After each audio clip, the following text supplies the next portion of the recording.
Good morning, everybody. How about that intro? Wasn't that sweet? Chris from Project Prime put that together for me, and I think it is awesome. Big thanks to him for putting that together for me. And they are on Facebook, Instagram, all the social media sites. So hit them up, give them a like, thumbs up. All right, well, while you are here, please subscribe to this channel. And if you're already a subscriber, please click the bell icon so you will see every time I release a video. Subscriber button should be, I think it's down here in this corner. Still getting used to where everything is on this whole YouTube thing. So please do that for me, and then you'll see every time we release a video. Thanks. So this video is about SoccerMom running at the Out for Blood No Time Invitational race, which was a couple weeks ago now down in Bradenton. It starts out with us doing some testing. So I'm also gonna walk through looking through a data log with a screen capture of my laptop. You'll get to see some of the things I'm looking for with data. I didn't get any good slow motion video of the car launching, but I could show you what I look for there. And actually we're putting shock sensors on the car right now.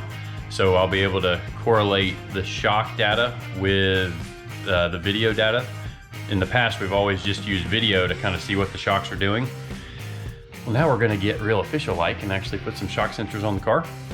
But SoccerMom is a stock block 5.3. It does have a good rotating assembly in it. It's a hydraulic roller camshaft from John Bewley at Foolproof Performance. And it's got an as-cast 220 cylinder head on it, poly high ram intake, a forced inductions S400 based turbo. And it's on leaf springs, 275 drag radials, stock front suspension from TRZ Motorsports. We feel like the car does really well for what's in it. We could always be faster, and we're trying to get faster. Every time we go to the track, we're trying to learn more and make some tweaks to get the car going quicker. But as you can tell, it gets with the program pretty good for being what it is. So hope you guys enjoy the video. We'll see you later.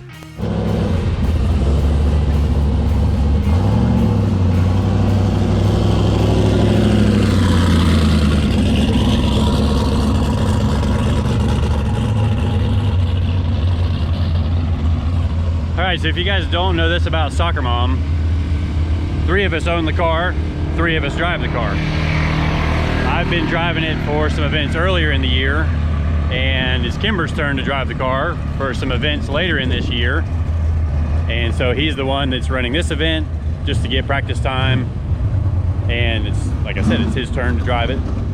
I drove it earlier this year, and next year, mostly be Will.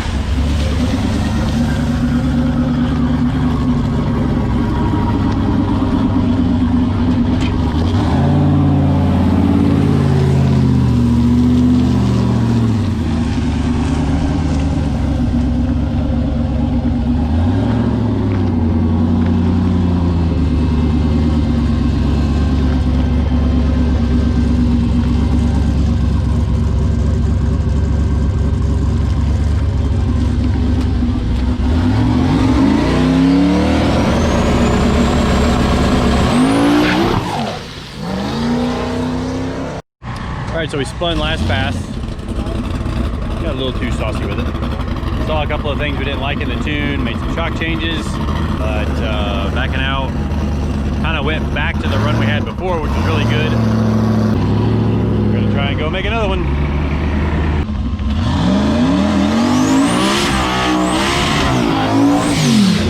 Attaboy.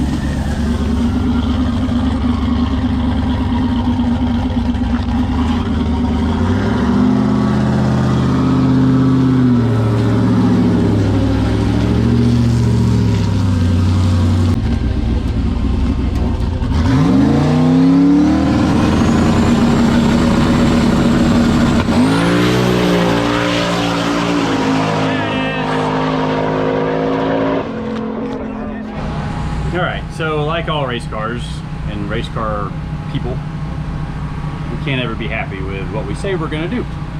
So we had a pretty good run the last time, duplicated what we did earlier in the night. Saw some issues probably with the converter. We're driving through the converter, which I'll show you in the data a little bit later. Basically you give it more power and the RPM goes up, but the car doesn't accelerate any harder on the G meter. So we're trying something really goofy this run just to learn the data. So basically we let go of the trans brake. The RPM's coming up to 7,800 RPM. Yeah, that's a lot. We want it closer to probably like 69. That's where we used to be before we changed the gear in the transmission. So this time where it's doing that big spike, I'm putting a huge timing retard in it to try and give the converter a chance to couple. I don't know if it's gonna work, but we're learning something. It'll either be good or it'll be bad or it'll do nothing. But we're gonna learn what it does and we'll have more data for the data bank. You know, for after we make the thing needs a converter change again. We just missed it a little bit with the weight and the gear change in the transmission, and we're leaving on more power than we ever had to get the car to try to go fast. So it's just part of the process. So hopefully this run goes down and we learn some stuff, and I'll show you the differences in the data either when I get back to the house and it's a little quieter, or later in the night. Yeah, I'm good. Let's go.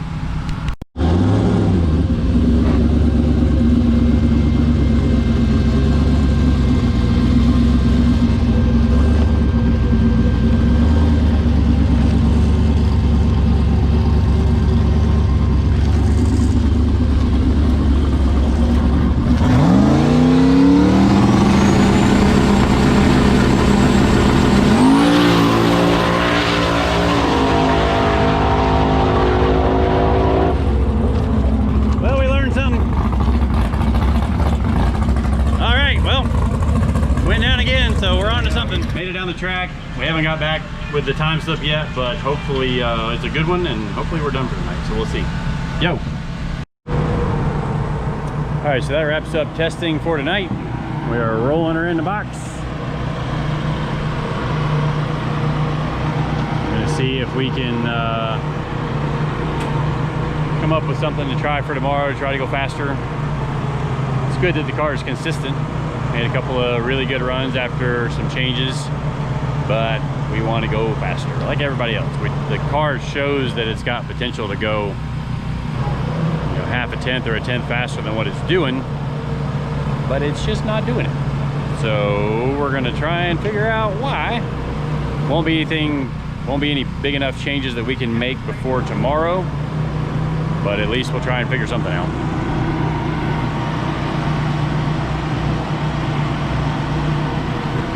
We definitely learned something on the last run, and it slowed down instead of helping out. So learn something every pass. That's a good thing. Right. See you tomorrow. Alrighty. So here's the data that I was talking about. I'm going to try out this screen record that Windows has built into it. So basically, the red line here is engine RPM. The darker red is target boost, which is actually target dome pressure, the amount of pressure we run in the wastegate. Purple is the G meter. The blue down here is the actual amount of boost in the intake manifold. And you can see that we're on the trans brake on the two-step RPM, bouncing around 4,800. 7/10 into the run. We're at 76.50. The converter kind of grabs a hold of the engine, pulls it down to 72.50-ish. We run up, but we shift at about 81. RPM falls back to right at 70.50, 7,100. And then on this run, Kimber kind of sent it out the back door a little bit further since it was just testing, and stepped off of it just before 8,400. Right at 6 seconds into the run. And I actually have I can't point at the screen, silly. So this curve here, you can see I have it where it's chopping the boost out at 5.5 seconds into the run, and then drops the boost, the target boost down to nothing, and then you can see the boost start to fall off. So, this was our fastest run of the weekend. And I mean, all our runs were within half a tenth, but I'll show you some differences here.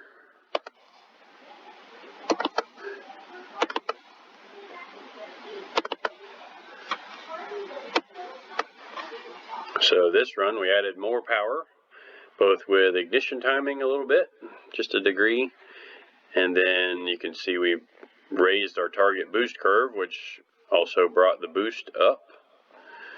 And even though we're making a lot more RPM, it doesn't show up in the G meter. So we were pulling 1.6 Gs here at 1.5 seconds, but it was 1.5 on the run where the RPM is higher. So it's like the converter is just not grabbing the engine and the power. And this is what we call driving through the converter. All of this low gear is higher than what we're wanting, but this was our first weekend out with this new transmission setup and converter setup, and we're going to take this data and have the converter adjusted,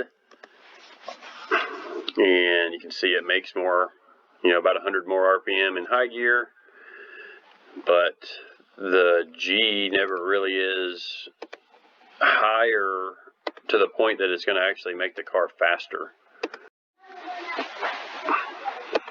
Alright, so now we'll compare to that run where I was saying that we pulled some timing out to try and give the converter a chance to couple, and it really shows up in the data log here. So what I did is I pulled timing out, which I'm not going to give away all my secrets, and show you how much timing we run in the engine. But basically you can see that the timing really knocked the wind out of the motor by taking the timing out. Let's get rid of right front wheel speed. So the boost curve is still more aggressive on the dotted line run, but you can see where I knocked the timing out of it. It helped the converter couple, like to the tune of, it dropped 600 RPM out of the thing right here, but you can see it helped the converter couple down here, but by the time the boost comes back in out here, it's still driving through the converter. So we go from being 600 RPM tighter, and still out here it's 200 RPM slipping too much. And the G fell from 2.47 to 2.06, and that is a huge number when it comes to how fast the car is accelerating and how fast it's making how much power it's making. So that's a little look into some of our data. And I mean, this thing for what it is, it's a stock block 5.3. It's got trick flow ASCAS 220 heads on it, hydraulic roller cam, nothing real exotic. It's got truck manifolds, a single S400 based turbo. It's not a big like Garrett GT55 or anything like that, which we want to get one of those. So I think probably what we need to do is to redo the hot side with some actual header manifolds and the GT55, and we can get rid of some of this back pressure that we've got. You can see we got 70 pounds of back pressure basically. 71, 62, 73. That's a whole lot of back pressure for, let's see, right at 40 pounds of boost, 39.6. 80 pounds of back pressure. Yeah, we got some work to do. Probably some stuff we'll try to do in December, since November's, we're have some races in November, and we don't want to take the car apart and lose the handle on what we've got. We know we can go out and go pretty quick with what we've got right now. We need to try to schedule in some more testing for the car over the winter. So, all right, well, I hope you liked the data. Let's get back to some of the at the track video. All right, everybody, we are back at Bradenton. I'm eating gummy bears because that's what I do when I'm at the racetrack.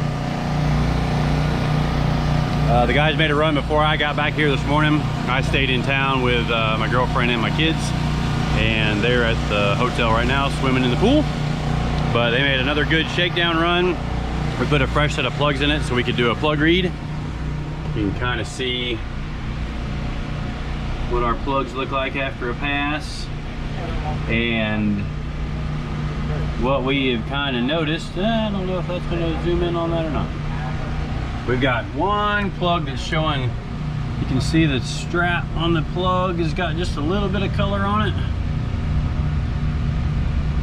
And all the other ones, I think, look a little cold. So we're going to take a little bit of, maybe 1 degree of timing out of number 8, and then we're going to put a degree in the rest of the motor. So see if we can make this thing try to go faster, because we went down in the heat of the day. It ran pretty much the exact same number it ran on our good runs last night, and we could not find any thicker transmission fluid for today, or hydraulic oil like we run in the transmission. So we're kind of just using what we had last night, try and go as fast as we can with what we have. And then after this race, we'll probably try another torque converter that I've got at the shop that's actually for my car, but it's designed for a car with more power, but we want to get the data and see how it compares, because the gearing is a little bit different from what my car is versus this car, and converters are like voodoo science anyway to me. So we kind of use, it just takes testing to try and figure out what the things want. So we are going to make some changes and go make some more runs.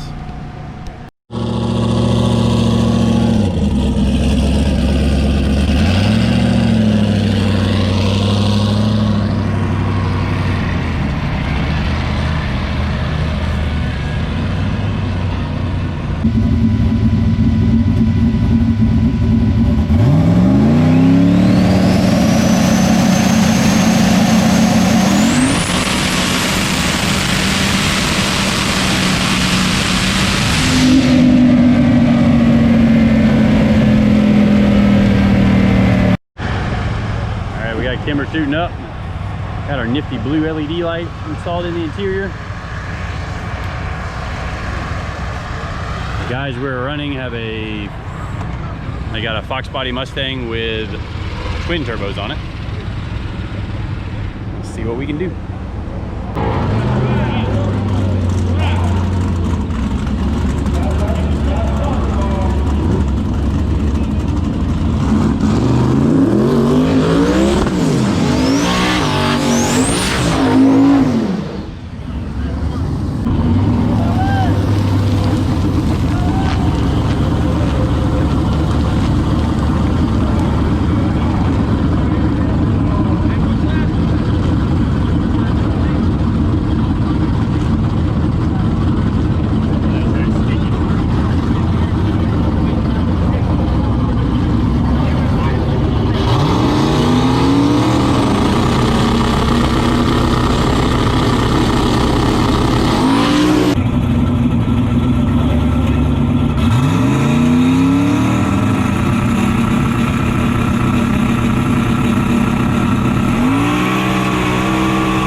Were on that one. That was a good run.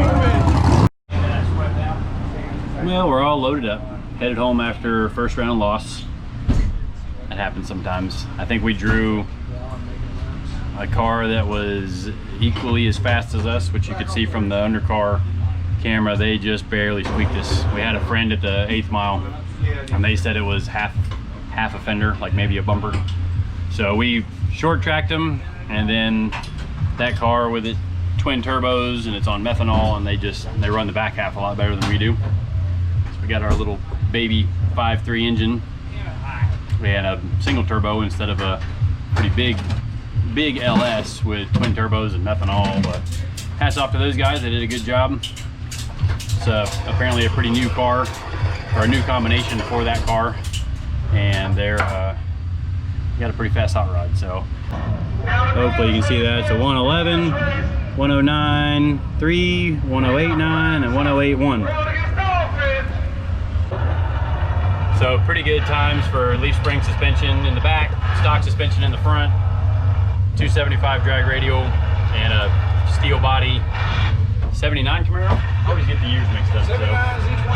79 Z28. So Kimber doing a killer job behind the wheel today. We see we've got some changes to make before we've got another shootout about a month from now in Gainesville. So I think we're going to try to make some changes to see if we can make this thing run the back half a little better. Whether it's, I mean, we've still got stock truck manifolds on the for the exhaust manifolds, and I think we're gonna maybe make some changes there if we've got time. I'm really so backed up at the shop, I don't really have time to do it, but we may try and do something to try and figure out some way to gain some better top end with the thing so we can run some more respectable top end numbers. Because the thing with a car that runs the front half really well, you got to be on a really good track to be able to do that. And not every track is as good as Bradenton. Wade Ridge, the prep Bradenton track, he's the man when it comes to track prep. So he always gives us a really good track to run on, and we appreciate all the effort they put into the track down here at Bradenton Motorsports Park, right next door to the Freedom Factory. So that's going to do it for this video. We appreciate you watching. We'll see you guys next time.